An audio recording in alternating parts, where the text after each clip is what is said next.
Part 2 of brownie making video. இதில் நான் வந்து இப்போது ஒன்றும் இல்லை, கொக்கோ பவுட்ரு போட்டு மிக்ஸ் பண்ண போன இதுவில். ஸோ இப்போ வந்து பால் பவுட்ரு போட்டிருக்கேன். இது வேணுன்னா போட்டுக்கலாம். அதுக்கப்புறம் நான் வந்து வெனிலா எசன்ஸ் சேர்த்துருக்கேன். அது கொஞ்சமாக தான் சேர்க்கணும்.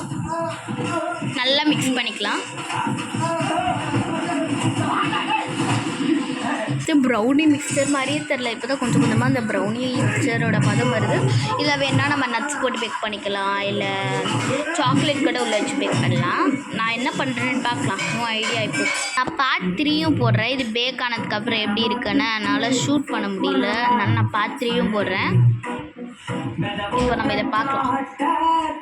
நல்லா மிக்ஸ் பண்ணிக்கோங்க. கட்டி கட்டியாக இருக்கக்கூடாது. இப்போ பார்த்தீங்களா, இந்த மாதிரி இருக்கக்கூடாது. நல்லா ஃபைன் பேஸ்ட்டாக மிக்ஸ் பண்ணிக்கோங்க. ஸோ அவ்வளோதான். இதை பேக் பண்ணிட்டா நம்மளுடைய சூப்பரான brownie ready. Bye guys. Part 3 மறக்காமல் பார்த்துருங்க. அதோட ரிசல்ட் நான் ஷோ பண்ணுறேன்.